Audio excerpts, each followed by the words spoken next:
아르바이트 노동자 잘못된 판단으로 그런 일을 했다라고 하는데 대한민국에 이 말을 믿을 사람이 누가 있습니까? 안녕하세요. 일요신문 정소영 기자입니다. 네, 저희가 오늘은요, 지난주에 보도됐던 한국 맥도날드에 대해서 좀 이야기를 해보려고 하는데요. 함께 이야기를 나눌 손님 한 분을 좀 초대를 해봤습니다. 신정욱 맥도날드 노조위원장님 모셨습니다. 안녕하세요. 네, 안녕하세요. 네. 저는 이제 아르바이트 노동조합에서 조합원으로 활동하고 있고 맥도날드에서 근무를 하고 있기 때문에 맥도날드 분야에서 활동을 하고 있습니다. 먼저 이 한국 맥도날드가 그간 아르바이트생들에게 어떻게 갑질을 해왔는지 좀 얘기를 들어보겠습니다. 근로시간 관련해서 좀 얘기들이 있었다고 하는데. 맥도날드는 전통적으로 이제 레이버 컨트롤이라는 거 있어요. 아, 예. 네, 그래서 노동 시간을 네. 이제 상황에 따라서 사측에서 이제 조정을 하는데 네. 한국에서는 이제 근로기준법상 근로계약서를 쓰면 네. 그 안에 내용을 그 사업자분과 노동자분이 이제 준수하게끔 돼 있어요. 아, 예. 근데 이제 사실상 이렇게 근로계약서를 썼는데도 네.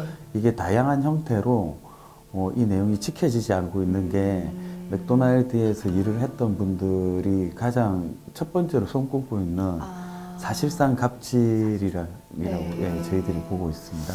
맥도날드 그 근로계약서에는 네. 이제 다른 계약서와 달리 특이한 문구가 한 줄이 있어요. 특이한 문구요? 네. 어떤 걸까요? 보통 보면 이제 상호간에 이제 합의하에 네. 내용이 적혀 있는데 네. 그쪽에서는 상호간에 협의라고 돼 있어요. 협의요? 예.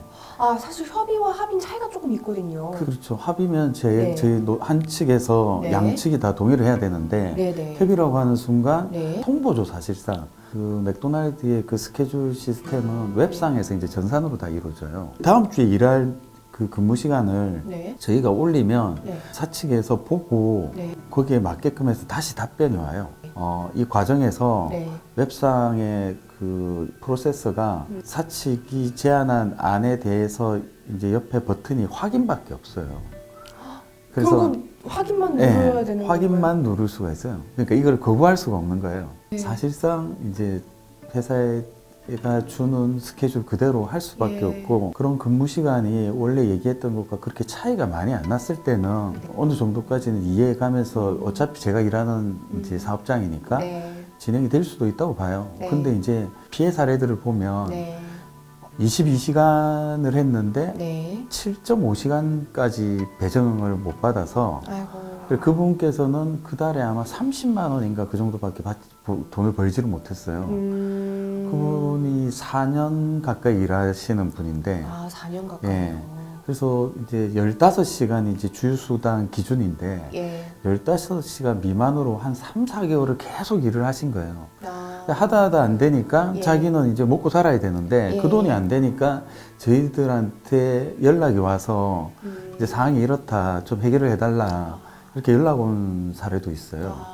그렇게 이제 일방적으로 매장 내에서 이제 20-30명이 있다 보니까 자기가 이제 선호하는 노동자는 시간을 많이 주고 자기가 하고 이제 일하는데 솔직히 마음에 들지 않거나 네. 그런 분들한테는 이게 사실상 그분들을 관리하는 네. 용도로 네. 스케줄이 지금 작동을 하고 있습니다. 그래서 이런 것들을 혹시 그럼 사측과 얘기를 좀 해보려고 하신 적이 있으실까요? 그 부분은 사측을 여러 차례 만나서 네.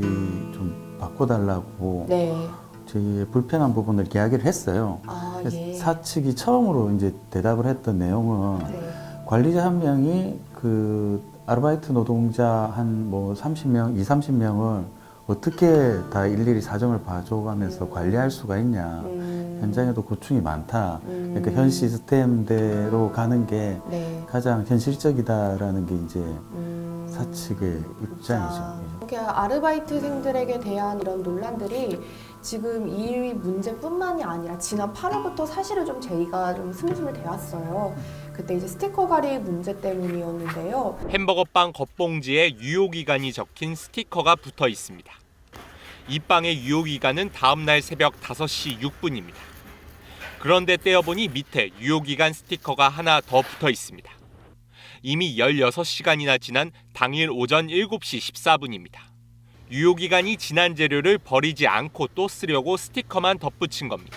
이 부분에 대해서도 좀 약간의 설명을 좀 들어볼 수 있을까요? 표면적으로 드러난 부분은 그겁니다. 이제 네. 냉동 제품을 네. 냉동실에서 꺼내갖고부터 과연 언제까지 써야 될 건지 기준이 네. 우리나라에서 사실 그게 법적으로 기준이 없어요. 그래서 냉동을 식품에서 그러니까 거기에 있는 유통기간이라고 하면 냉동 보관상에 언제까지 냉동 보관할 수 있냐가 이제 유통기간이고 사실상은 얼어있는 거를 해동을 해야 저희가 쓸 수 있는 건데 그럼 밖으로 꺼내가지고 이제 언제까지 쓸 수 있느냐 이게 되게 애매모호한 지점이 있어요. 어떤 제품은 24시간 이내에도 상하기도 하고 어떤 제품은 24시간이 지나도 뭐 그럭저럭 뭐 그럴 수도 있는 제품들이 있습니다. 그래서 이걸 식약청에서는 공고로 이제 기준이 하나 있는데 그게 24시간이에요. 강제력은 없고 그래서 맥도날드도 일단 24시간 기준으로 지키려고 이제 하기는 하는데 그날 장사가 안 된다든지 아니면 매장이 돌아가는 걸 보고 이제 해동을 하면 되는데 너무 기계적으로 무조건 하루에 10개씩 다 꺼내 놓게 되면 이걸 다 못 쓰고 이제 하루가 마무리되는 날들이 있어요. 남은 것들에 대해서 원칙은 이제 폐기예요. 버려야 되는데 이제 이걸 개봉 뜯지도 않고 이게 육안으로 보면 이제 말짱을 보이니까 일부 매장에서 이제 관리자분들이 하루 더 쓰자라고 이제 판단을 하시는 매장들이 있어요. 예. 그 중에 한 매장이 이제 요번에 이게 영상으로 제보가 된 거예요. 어떻게 보면은 지금 다른 매장에서도 비일비재하게 일어날 수 있는 그렇죠. 이게 문제네요. 터지고 나서 방송국이든 저희한테든 계속 연락이 오고 있어요. 자기 매장도 이렇다, 자기 매장도 이렇다. 좀 전에 말씀드렸다시피 손님이 얼마 오는지를 예측하기가 어렵다 보니까 자재가 남을 수밖에 없어요. 근데 이거를 버려야 되나 말아야 되느냐의 어떤 그 기준이 모호하다 보니까 이분 일들이 이제 이루어지게 됐는데 사실 이 일이 왜 발생됐는지를 봐야 되는 거예요. 그냥 버리면 되는 건데 왜 하루 더 썼을까? 맥도날드라는 이제 체계는 매장별로 이제 평가하는 체계인데 네. 매장이 이제 매출을 얼마 올리고 네. 지출이 얼마 나갔느냐를 봐요. 아. 이 지출에 인건비가 들어가고 네. 자재 그 식자재 구매한 내역이 들어가요. 그러니까 이걸 적게 쓰면 순이익이 늘어나는 거예요. 그러면 이거에 대한 평가가 좋을 수밖에 없는 거고 이걸 이제 달성하지 못하는 쪽이 그 위에 이제 관리자로부터 지적을 받게 돼 있는 시스템이에요. 소위 말해서 식자재를 버리는 부분을 로스율이라고 하는데 네. 이제 식자재를 가지고 얼마나 제품을 만들어내고 그 과정에서 이제 불필요하게 벌어지는 이제 퍼센테이지가 몇 프로냐 그 기준을 이제 매달 또는 아니면 일정하게 이제 퍼센테이지 정했고 그걸 도달하냐 안 도달하느라도 그 기준으로 이제 본사 측 이제 컨설턴트가 그 매장을 좀 평가 압박하는 게 있고 이걸 매장의 이제 점장님들의 성향상 네. 성격상 민감하게 받아들이시는 분이 있고 또 이제 그냥 이번 생에 망했다라고 하고 그런 거 이제 네. 신경 안 쓰시는 많이 신경 안 쓰시는 그 점장님도 들어 계세요. 근데 대부분 다 신경을 쓰세요. 왜냐하면 이게 진급하고 관련돼 있고 그 다음에 매장은 매번 인센티브가 있어요. 목표치를 도달하게 되면 관리자들은 인센티브가 이제 지급이 돼요. 거기도 이제 영향을 주는데 아무래도 저희는 뭐 돈 몇 푼 때문에 그랬다고 보지는 않고 그 컨설턴트라고 얘기를 하는 그분들의 어떤 지적이 이분들 입장에서는 심리적으로 아무래도 자기들한테 직장이다 보니까 네. 직장 상사의 한마디가 압박을 넘어서 굉장히 신경 쓰이는 부분이 되고 그걸 해결하기 위해서 자기와 같이 일하는 지시를 받는 크루들에게 어떤 지시를 내려서 그 목표를 달성하려고 하는 게 이 맥도날드 매장의 구조예요.